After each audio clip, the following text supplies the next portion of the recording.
सपना की शादी को अभी कुछ दिन हुए थे। सारे मेहमान धीरे धीरे जाना शुरू हो गए थे। जब तक मेहमान थे तब तक तो सब ठीक ठाक चलता रहा, पर जब सारे मेहमान चले गए तब एक दिन सपना अपने पति के साथ छत पर बैठी थी और तभी उसकी सास आ गई और कहने लगी, बहू यह तुम्हारा ससुराल है। यहाँ पति के साथ सबके सामने हमारे यहाँ कोई नहीं बैठती। सपना को बड़ा अजीब लगा कि अपने पति के साथ ही तो बैठी है। उसे लगा उसने कोई जुर्म कर दिया। अब तो रोज़ सास का टोकना शुरू हो गया। अपनी तरफ से सपना कोई शिकायत का मौका नहीं देती थी, फिर भी उसकी सास कभी सपना को पल्ला ठीक करने के लिए कहती, कभी सपना चार औरतों के बीच में आके बैठ जाती तो उसकी सास उसे घूरने लगती और तब तक घूरती जब तक कि सपना वहाँ से उठ के किचन में ले चली जाती। सपना का कोई भी काम उसकी सास को पसंद नहीं आता। सपना कितना भी अच्छा कर ले, लेकिन सास कोई ना कोई कमी निकाल ही लेती।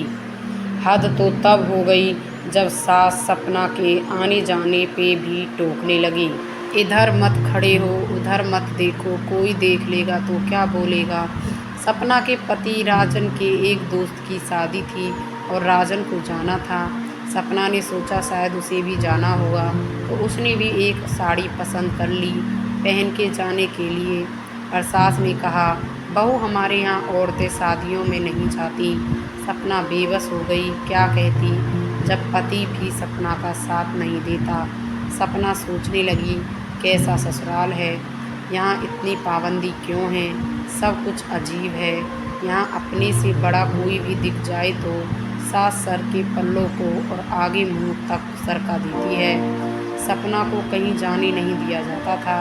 उसकी सास बस हर समय काम करने के लिए किचन में ही रखती थी। ऐसा लगता वो इंसान नहीं बैल कोलू हो, बस खटकती रहे। सपना सोचती, ऐसा हमारे यहाँ तो नहीं होता। सब काम के साथ साथ हंसी मजाक भी करते हैं, सब बड़ों के साथ भी बैठते हैं और अपने पतियों के साथ भी रहते हैं। पर यहाँ में तो क्या कोई छोटा भी बड़ों के सामने बैठता नहीं है। हंसी मजाक की बात तो दूर है। राजन भी अपनी माँ के सामने सपना के पास कम बैठता था, उसके बात भी कम करता। सपना जितनी पूछती बस उतना ही जवाब मिलता। दिन बीतते गए, राजन को दूसरे शहर में जाना पड़ता था काम के सिलसिले में। कई बार तो राजन को आए हुए कई दिन हो जाते थे। ससुर थे नहीं और सास ने ही 5 बच्चों को पाला था। बाबूजी की जगह सास को काम मिल गया था, क्योंकि बाबूजी सारे बच्चे जब छोटे थे तब ही चल बसे थे। दोनों नंदों की शादी हो चुकी थी। बड़े भाई भाभी दूसरे शहर में नौकरी करते और रहते थे। छोटा देवर भी बाहर नौकरी करता था। राजन बिचले बेटे थे जो साथ रहते थे। सपना काम करके जब भी सस्ताने बैठती तो उसकी सास फिर से कोई काम कह देती। आने जाने वालों का भी मेला लगा रहता था। सपना को सब बहुत अजीब लगता था। वो सोचती अगर शादी ऐसी होती है तो वो कभी शादी ना करती। इस बार जब से राजन शहर गए कई महीने हो गए, बिल्कुल भी नहीं आते थे और फ़ोन करने पर फ़ोन भी नहीं उठाते थे। घर वालों ने पता किया तो पता चला कोई और लड़की है जिसके साथ राजन ने पहले ही शादी कर रखी थी और एक बच्चा भी है उनकी। पर समाज के डर से कुछ नहीं बोला।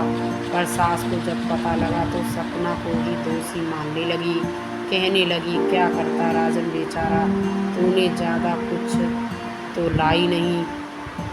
सोचा था शादी करके आएगी तो ज़िंदगी संवर जाएगी, पर राजन को ही बाहर काम के लिए जाना पड़ता है। हो गया जो होना था, अब रोना कैसा, कौन सा तुम्हें छोड़ रहा है। सपना को जब पता लगा तो उसे झटका लगा, वह अंदर से टूट गई। सपना के सारे सपने और ज़िंदगी बर्बाद हो गई थी। उसकी माँ सदमे से पागल हो गई और पिता भी सेहत से लाचार हो गए थे। इसलिए सपना को ससुराल में ही रहने के लिए बोला। भाई और भाभी दोबारा से सपना की जिम्मेदारी लेने को तैयार नहीं थे। सब ने अपना अपना पल्ला झाड़ लिया। सपना सोच रही थी कि आज क्या मेरा मायके जाने पे भी रोक लग गई। वह मेरा घर नहीं था क्या? क्योंकि सपना 12वीं कक्षा तक ही पढ़ी थी, इसलिए नौकरी भी नहीं कर सकती थी। सपना के पास कोई चारा न था। वह ससुराल की इसी काल कोठरी में कैद होकर रह गई। उसे कोई सहारा देने वाला नहीं था। आज शादी के कई साल हो गए, पर सपना की जिंदगी खाली पन्नों की एक बंद किताब की तरह रह गई थी। लोगों की डर की वजह से नहीं जाती थी मायके।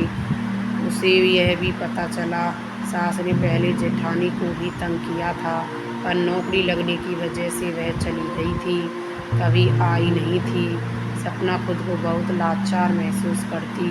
सोचती अगर उसके माँ बाप ने उसको भी पढ़ाया होता तो वो भी आज अपनी मर्जी की ज़िंदगी जीती। जिसके भरोसे इस घर में आई उसने भी बीच मझधार में छोड़ दिया।